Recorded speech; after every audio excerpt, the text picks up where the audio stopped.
तो चलिए दोस्तों, आज की वीडियो में हम डिस्कस करने वाले हैं खाद्य श्रृंखला के बारे में।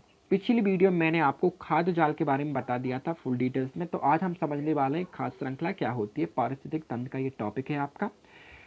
12th और बीएससी थर्ड ईयर बॉटनी और MSc first semester BC ecology में आपका टॉपिक दिया गया है। एग्जाम के पॉइंट ऑफ व्यू से देखें तो हर साल ये आपके एग्जाम में आता है 2 मार्क्स के लिए या 4 मार्क्स के लिए, ठीक है। तो आपको इसे जरूर करके जाना है। आप एक बार समझ लीजिए, फिर आपको अच्छे से इसे जो है नोट कर लेना है। तो चलिए दोस्तों, वीडियो करते स्टार्ट। और अभी तक आपने हमारे चैनल को सब्सक्राइब नहीं किया है दोस्तों, चैनल को सब्सक्राइब जरूर कर लेना, ठीक है, हमारे इस न्यूज़ चैनल को। तो सबसे पहले हम इस देखने वाले हैं इसकी डेफिनेशन। तो जैसे कि मैंने आपको बताया था कि खाद्य श्रृंखला, खाद्य जाल के बारे में मैंने आपको पिछली वीडियो में समझा दिया था। तो आज की वीडियो हम समझने वाले हैं खाद्य श्रृंखला के बारे में, ठीक है। जो जीव मंडल होता है, बायोस्फीयर होता है, पारिस्थितिक तंत्र के विभिन्न जीव उत्पादक, उपभोक्ता, अपघटक भोजन के लिए एक दूसरे पर निर्भर रहते हैं। मतलब जो उत्पादक मैंने आपको पहली वीडियो में समझा दिया, आप उस वीडियो को जाकर देख लेना। उत्पादक क्या होते हैं? हमारे ग्रीन प्लांट या घास होती है, और उपभोक्ता उनको खाने वाले होते हैं, ठीक है। और अपघटक, जिनका ये जो सड़े गले मृत पदार्थ होते हैं, इनका जो अपघटन हो जाता है, इसको हम कहते हैं अपघटक, ठीक है। तो ये क्या होते हैं? हमारे अपघटक होते हैं। तो ये जो सड़े गले मृत पदार्थ का विघटन होता है और कार्बनिक पदार्थों को सरल कार्बनिक पदार्थों में जो है ये तोड़ देते हैं। इस टाइप से ये अपघटक होते हैं। अब ये यहाँ पर क्या होते हैं? उत्पादक भोजन का निर्माण करते हैं। जो उत्पादक जो होते हैं, ग्रीन प्लांट वगैरह होते हैं, ये क्या करते हैं? भोजन का निर्माण करते हैं। और उत्पादक को प्राथमिक उपभोक्ता कहते हैं। जो भोजन का फॉर्मेशन करते हैं उत्पादक, उनको हम क्या कहते हैं? प्राथमिक उपभोक्ता कहते हैं। जैसे कि आपने ट्रॉफिक लेवल में पढ़ा होगा, पूरी स्तर पे ये आपको अच्छे से समझाया गया है कि उपभोक्ता होती क्या है, प्राथमिक, द्वितीयक, तृतीयक, चतुर्थक और पंचमी उपभोक्ता होती क्या है। तो मैं आपको उसके ऊपर भी एक पूरी डिटेल्स में वीडियो बना दूंगा, तो आपको अच्छे से समझ में आ जाएगा खाद्य श्रृंखला, खाद्य जाल होती क्या है, ठीक है। तो यहाँ पर हमारे फर्स्ट क्या हो जाते हैं? हरे पौधे जो होते हैं प्राथमिक उपभोक्ता हो जाते हैं, जो कि शाकाहारी जंतु उनको खाते हैं, ठीक है। जैसे कि मैंने आपको खाद्य जाल की वीडियो में बताया था। और जो शाकाहारी जंतु क्या कौन सी उपभोक्ता बन जाती है? द्वितीयक उपभोक्ता बन जाती है, जो कि ग्रीन प्लांट को खाता है। अब क्या होता है? शाकाहारी जंतुओं को विभिन्न श्रेणी के मांसाहारी उपभोक्ता खाकर अपना पोषण प्राप्त करते हैं। मतलब जो मांसाहारी जंतु होंगे, शाकाहारी जंतुओं को खाएंगे, जो कि हमारी तीसरी उपभोक्ता रहेगी, ठीक है। क्या हो जाएगी? हमारी तीसरी उपभोक्ता रहेगी, हमारी तृतीयक उपभोक्ता रहेगी। ये हमारी मांसाहारी जंतु होती है। और जो सर्वोच्चहारी होते हैं, जो मांसाहारी और शाकाहारी जंतु को दोनों खा सकते हैं, वो हमारी क्या हो जाती है? चतुर्थीय उपभोक्ता हो जाती है। सर्वोच्च मतलब जो टॉप कार्निवर्स होते हैं, वो हमारी कौन सी हो जाती है? चतुर्थक जो है हमारी उपभोक्ता हो जाती है। और पंचम जो होते हैं हमारे अपघटक आ जाते हैं उनके अंदर का, ठीक है, जो हमारे सड़े गले मृत पदार्थों से अपना भोजन प्राप्त करते हैं। तो यहाँ पर आपको समझ में आ गया होगा कि प्रथम उपभोक्ता क्या होती है? हमारी जो हमारे पेड़ पौधे होते हैं वो होती हैं। और द्वितीयक उपभोक्ता हमारी कौन सी होती है? शाकाहारी जंतु। और तृतीयक उपभोक्ता हमारी कौन सी होती है? हमारे मांसाहारी जंतु जो होते हैं, ठीक है। और जो चतुर्थीयक जो होती है दोस्तों, हमारी जो चतुर्थीयक होती है हमारी, ये हमारी होती है चौथी उपभोक्ता होती है, ठीक है। जो कि यहाँ पर कौन से आ जाते हैं? टॉप कार्निवर्स, मतलब जो कि शाकाहारी और मांसाहारी जंतु दोनों खा सकते हैं। और जो अपघटक हमारे पंचम उपभोक्ता में आ जाते हैं, ठीक है। तो ये क्या होते हैं? ये एक दूसरे से मतलब एक दूसरे के ऊपर डिपेंडेंट होते हैं। जैसे कि यहाँ पर शाकाहारी जंतु कौन के ऊपर? प्रथम उपभोक्ता के ऊपर रहेंगे, पेड़ पौधे के ऊपर निर्भर रहेंगे खाने के लिए। जो मांसाहारी जंतु रहेंगे, शाकाहारी जंतुओं का भक्षण करेंगे। और जो सर्वोच्च मांसाहारी होते हैं, शाकाहारी जंतु और मांसाहारी जंतु दोनों को खा सकते हैं, ठीक है। तो हमारे फोर्थ उपभोक्ता बन जाती है। जो अपघटक हमारे जो होते हैं सड़े गले मृत पदार्थ, हमारी पांचवी उपभोक्ता बन जाती है, इनका जो अपघटन होता है। उम्मीद करता हूँ आपको डेफिनेशन अच्छे से समझ में आ गई होगी, ठीक है। डेफिनेशन में आपको इतना ही लिखना है, ठीक है। क्या होता है? इनमें भोज्य पदार्थ के स्थानांतरण के लिए उत्पादक से उपभोक्ताओं की ओर एक श्रृंखला बन जाती है, जिसे हम क्या कहते हैं? फूड चेन कहते हैं, मतलब खाद्य श्रृंखला कहते हैं, ठीक है।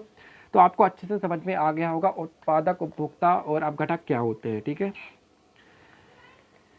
जैसे कि आपको पता है, पारिस्थितिक तंत्र की खाद्य श्रृंखला जितनी बड़ी होती है, उस पारिस्थितिक में ऊर्जा का हर्ष उतना ही होता है। मतलब जितनी खाद्य श्रृंखला बड़ी रहेगी, उतनी ही ऊर्जा खर्च होगी उसमें, ठीक है।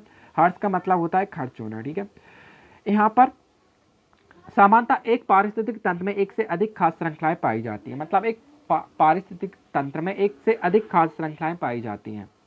समझने का प्रयास कीजिए कि जो एक पारिस्थितिक तंत्र में क्या होता है, एक से अधिक खाद्य श्रृंखलाएं पाई जाती हैं, मतलब विभिन्न प्रकार के जीव जंतु पाए जाते हैं, ठीक है, जो कि एक दूसरे पर डिपेंड होते हैं। खाद्य श्रृंखला को समझने के लिए घास परितंत्र की खाद्य श्रृंखला का उदाहरण ले लेते हैं। मतलब खाद्य श्रृंखला को समझने के लिए घास परितंत्र का एक उदाहरण ले लेते हैं। इसमें हरी घास उत्पादक होती है, जैसे कि मैंने आपको बताया अभी, जिन्हें टिड्डे प्राथमिक उपभोक्ता के रूप में खाते हैं। टिड्डे क्या होते हैं, हमारे शाकाहारी होते हैं, जो कि घास वगैरह को खाते हैं। मैंने आपको बता दिया है पहले ही, ठीक है। जो टिड्डे होते हैं शाकाहारी होते हैं, मैंने आपको खाद्य जाल में बताया है, ठीक है। तो ये टिड्डे क्या होते हैं, हमारी प्राथमिक उपभोक्ता होते हैं। जैसे कि आपको अगर प्राथमिक उपभोक्ता में इसके एग्जाम्पल लिखने हो तो आप टिड्डे लिख सकते हैं। टिड्डे, गिलहरी, खरगोश ये होते हैं, ये हमारे प्राथमिक उपभोक्ता होते हैं, ये घास वगैरह खाते हैं, ठीक है। टिड्डों को मेढक को सांप, एक सांप को मोर खाकर एक सीधी खाद्य श्रृंखला का निर्माण करते हैं। जैसे कि टिड्डों को कौन खाएगा, टिड्डों को मेढक खाएंगे, ठीक है। मेढक, टिड्डे क्या होते हैं, शाकाहारी होते हैं, इनको घास खाती, मतलब घास इनको टिड्डे घास को खाते हैं, सॉरी, ठीक है। टिड्डे घास को खाते हैं, जो क्या होते हैं, हमारी प्राथमिक उपभोक्ता होती है। और द्वितीयक उपभोक्ता हमारी क्या हो गई, मेढक हो गई, समझने के लिए, ठीक है। मेढक होती है, ठीक है। मेढक क्या खाएंगे, टिड्डों को खाएंगे, ये हमारी क्या हो जाएगी, द्वितीयक उपभोक्ता का उदाहरण हो जाएगा मेढक।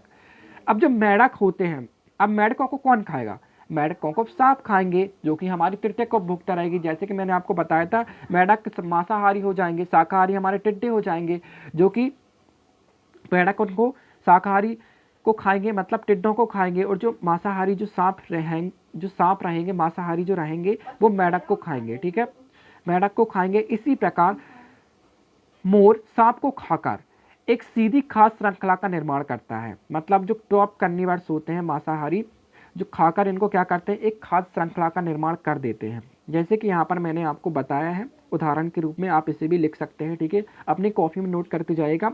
घास हमारी प्राथमिक उपभोक्ता हो गई, जिसको कीट खाते हैं, कीट भी शाकाहारी होते हैं।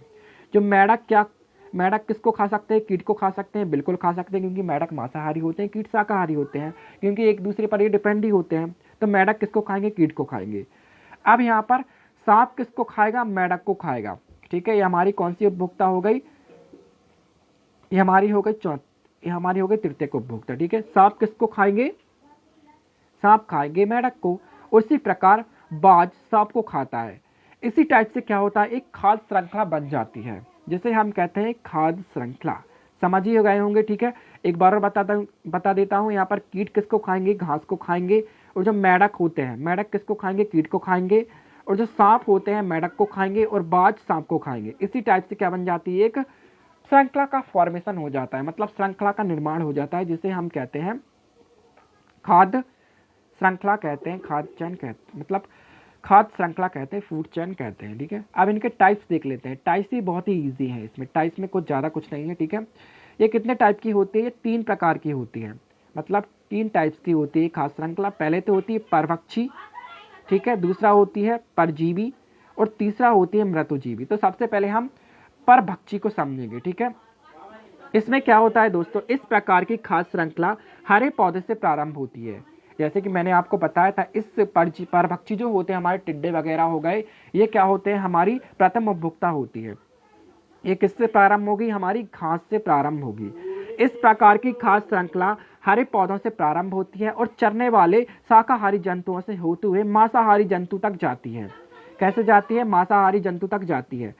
अब हमारे जो ग्रीन प्लांट होते हैं, इनसे प्रारंभ होगी, और ये शाकाहारी जंतुओं से होते हुए किसकी ओर जाएगी, मांसाहारी जंतुओं तक जाएगी, जैसे कि मैंने आपको बता दिया है, ठीक है। यहाँ पर आपको पूरे डिटेल्स में समझा दिया। अब नेक्स्ट पॉइंट है दोस्तों हमारा, इस प्रकार की खाद्य श्रृंखला युक्त पारिस्थितिक तंत्र की ऊर्जा हेतु सौर ऊर्जा पर निर्भर होते हैं। मतलब जो रासायनिक सौर ऊर्जा होती है, सोलर एनर्जी होती है, उस पर ये निर्भर होते हैं, ठीक है।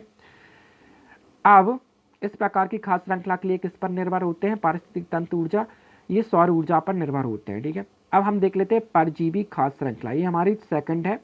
पहली क्या थी, हमारी परभक्षी थी, जो कि हमारे इसमें आते थे, हमारे कौन से, जो कि हरी घास खाते थे, वो जंतु आते थे, जो कि शाकाहारी से होते हुए मांसाहारी जंतुओं तक की खाद्य श्रृंखला जाती है। ये क्या होते हैं, सौर ऊर्जा पर निर्भर होते हैं, सौर ऊर्जा पर ये निर्भर होते हैं, ठीक है। अब देख लेते हैं हम परभक्षी।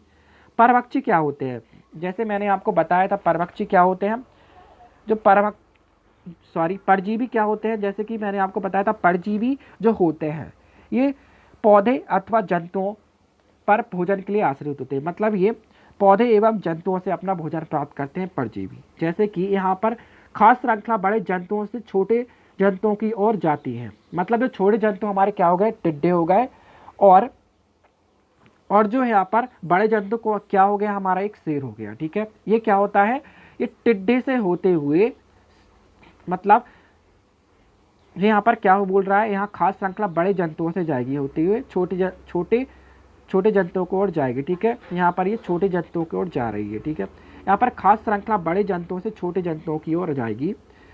इसमें बड़े जंतु परजीवी होस्ट होते हैं और छोटे जंतु परजीवी पैरासाइट होते हैं। तो इस टाइप से क्या होता है, परजीवी होती है। ठीक है, इसमें इतने ही पॉइंट लिखना है आपको। क्या क्या लिखना है, यह खास श्रृंखला बड़े जंतुओं से होते हुए छोटे जंतुओं की ओर जाती है, जो कि इसमें क्या होते हैं, बड़े जंतु परजीवी होते हैं और छोटे जंतु परजीवी होते हैं, पैरासाइट होते हैं। ये भोजन के लिए पोषक स्तर पर आश्रित होते हैं। पोषक स्तर में आपको नेक्स्ट वीडियो में समझा दूंगा। ठीक है, आप मृत्युजीवी देख लेते हैं। मृत्युजीवी क्या होते हैं, मृत्युजीवी जो होते हैं दोस्तों, अब मृत्युजीवी देख लेते हैं हम। खास श्रृंखला मृत्युजीवी से सूक्ष्म जीवों की ओर जाती है। मतलब जो सूक्ष्म जीव हमारे क्या हो गए, जैसे कि मैंने आपको बताया, जो सड़े गले मृत पदार्थ होते हैं, ये इनका विघटन करके जटिल कार्बनिक पदार्थों को सरल कार्बनिक पदार्थ अथवा उनके अकार्बनिक अवयवों में परिवर्तित कर देते हैं। किसको, सड़े गले मृत पदार्थों को। अब विघटन करके क्या करते हैं, जटिल कार्बनिक पदार्थों को सरल कार्बनिक पदार्थ में और जो उनके कार्बनिक अवयवों में इनको परिवर्तित कर देते हैं। ठीक है, तो इस टाइप से क्या होता है, ये सूक्ष्म जीवों की ओर जाती है। इस खाद्य श्रृंखला, इस खाद्य ऊर्जा मृत कार्बनिक पदार्थ से बैक्टीरिया आदि सूक्ष्म जीवों की ओर जाती है। मतलब ये कार्बनिक पदार्थों से किसकी ओर जाएगी, बैक्टीरिया और सूक्ष्म जीवों की ओर जाएगी। तो ये मृत्युजीवी हमारी हो गई। ठीक है, आपको समझ में आ गई होगी। अब यहाँ पर हम देख लेते हैं कुछ, यहाँ पर आपके कॉम्पिटेटिव एग्जाम में भी ये पूछ लिए जाते हैं। यहाँ पर आप एग्जाम्पल भी लिख लेना। ठीक है, इनके जो कि अभी मैंने आपको बताया था, जीव की संख्या का पिरामिड। सॉरी, ये हमारा जो है एग्जाम्पल आपको नेक्स्ट वीडियो में समझाया जाएगा। ये हमारा जो है दूसरे टॉपिक का ही, इसी टॉपिक का हिस्सा है, लेकिन हम आपको इसको नेक्स्ट वीडियो में समझाएंगे। ठीक है, जो कि जीव भार का पिरामिड होता है उस पर। तो उम्मीद करता हूं दोस्तों कि आपको ये वीडियो अच्छा लगा और समझ में भी आ गया होगा कि ये खास श्रृंखला होती क्या है और कितने टाइप्स की होती है। ठीक है, तो आपको इनको अच्छे से लिख लेना है, अपनी कॉपी में नोट कर लेना है और अच्छे से आपको एग्जाम में करके आना है। ठीक है, उम्मीद करता हूँ आपको वीडियो अच्छा लगा होगा। अगर आपको हेल्पफुल लगा हो तो चैनल को सब्सक्राइब जरूर कर लेना और हमारे जो न्यू वीडियो टॉपिक डाले हैं आप उनको भी देख लेना। ठीक है, अच्छे से।